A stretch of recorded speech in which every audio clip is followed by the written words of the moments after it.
Hi అండి, welcome to our channel recipes world. అందరూ బాగున్నారా? ఈరోజు మనం ఎంతో టేస్టీగా కొంచెం వెరైటీగా మష్రూమ్ బిర్యానీ అయితే రెడీ చేసుకుందామండి. ఇందుకు కావాల్సిన మష్రూమ్స్ అండి. నేను 2 ప్యాకెట్స్ తెచ్చుకున్నాను. ఒక ప్యాకెట్ రైస్ కానీ ఒక ప్యాకెట్ వచ్చేసి కర్రీకి తెచ్చుకున్నానండి. ఓకే, ఇప్పుడైతే ఒక గిన్నెలో వాటర్ తీసుకుందాము. అందులో మనం ముందుగా తెచ్చుకున్న మష్రూమ్ వచ్చేసి వేసేద్దామండి.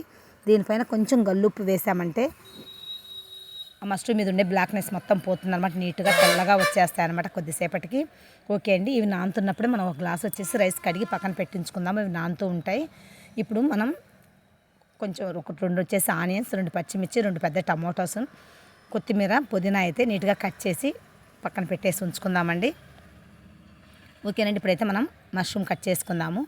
వీడియోలో చూపించినట్టుగా పెద్ద సైజ్ అయితే 4గా కట్ చేసుకోండి, చిన్న సైజ్ అయితే 2గా కట్ చేసుకోండి అండి. ఇవి కొంచెం పెద్ద సైజులో కట్ చేసుకోవడం వల్ల ఏంటంటే రైస్లో మధ్య మధ్యలో మనకు తగులుతూ చాలా టేస్టీగా ఉంటాయన్నమాట. మరీ సన్నగా కోస్తే అన్నంలో కలిసిపోతాయి. ఓకేనండి, వీడియోలో చూపించినట్టుగా కట్ చేసుకోండి. అంతేనండి, ఇవి కట్ చేసి పక్కన పెట్టేసుకొని ఇప్పుడు మనమైతే మసాలా రెడీ చేసేసుకుందాము. ఒక 2 ఇంచెస్ వచ్చేసి అల్లం అండి, ఒక 10 చిన్నుల్లిపాయలు, మనం ముందుగా రెడీ చేసి ఉంచుకున్న కొత్తిమీర కొంచెం, పుదీనా కొంచెం అయితే వేసుకుందాము. కొంచెం కొత్తిమీర పుదీనా ఉంచేసుకుందాం అనమాట. ఇప్పుడు దీన్ని వచ్చేసి గ్రైండ్ చేసేసుకుందాము. కొంచెం కచ్చాపచ్చగా అయిన తర్వాత ఒక్కసారి మళ్ళీ కలిపేసి మళ్ళీ ఒకసారి మెత్తగా వేసుకుందాం అనమాట. ఇదేనండి దీనికి మెయిన్ ఇంగ్రీడియంట్. ఎందుకంటే దీనివల్లనే ఫ్లేవర్ వస్తుంది, టేస్ట్ వస్తుంది అనమాట. మనం ఎక్కువ స్పైసెస్ కూడా ఏం వేయట్లేదు. ఓకే అండి, మళ్ళీ ఒకసారి వేసి ఒక 2 స్పూన్స్ అయితే వాటర్ వేద్దామని, మనకు ఫైన్ పేస్ట్లా రెడీ అవ్వాలి అది. అందుకోసం అని చెప్పేసి మళ్ళీ కొంచెం వాటర్ వేసేసి ఫైన్ పేస్ట్లా మనం రెడీ చేసేసుకుందాము. ఓకేనండి, మనం ఎక్కువ వేయం కాబట్టి మసాలాలు దీంతోటే మనకు ఫ్లేవర్ వస్తుంది, టేస్ట్ వస్తుంది అనమాట. ఓకే, నెక్స్ట్ ప్రాసెస్లోకి వెళ్ళిపోదాము. స్టవ్ మీద గిన్నె పెట్టేసుకుందాము. స్పైసెస్ చూసారా, ఒక్కొక్కటి 2 వేసాను, ఎక్కువ వేసుకోవాలంటే ఎందుకంటే మనం చేస్తుంది 1 గ్లాస్ బియ్యమే అనమాట. దానికి తగ్గట్టుగా చూసి వేసుకోవాలి. మీరు క్వాంటిటీ రైస్ పెంచితే ఇవి కూడా కొంచెం క్వాంటిటీ పెంచుకోండి. ఓకే, ఆయిల్ వేగిన తర్వాత స్పైసెస్ మొత్తం వేసేసుకొని తర్వాత పచ్చిమిర్చి, ఆనియన్స్ కూడా వేసుకొని ఒక్కసారి వేగిన తర్వాత మనం ముందుగా కట్ చేసి ఉంచుకున్న టమాటోస్ కూడా వేసేసి కొంచెం సాల్ట్ వేయాలండి. దానివల్ల ఏంటంటే టమాటోస్ తొందరగా మెత్తపడిపోతాయన్నమాట. ఓకే, చూసారా మెత్తగా గుజ్జులాగా వచ్చేసింది టమాటోస్ వచ్చేసి.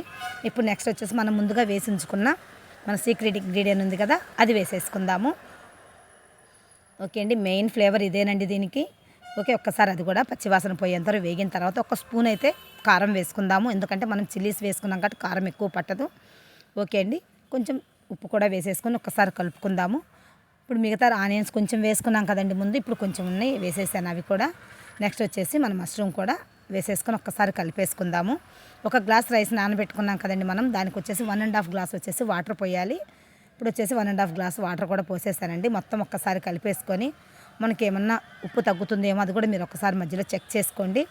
ఓకే, ఇప్పుడు వచ్చేసి ఒక 2 నిమిషాలు అట్లా ఉడికిన తర్వాత మనం ధనియా పౌడర్ 1 స్పూన్ అయితే వేసేసుకున్నాము. నెక్స్ట్ వచ్చేసి మనం నానబెట్టి ఉంచుకున్న రైస్ కూడా అందులో వేసేసుకున్నాము.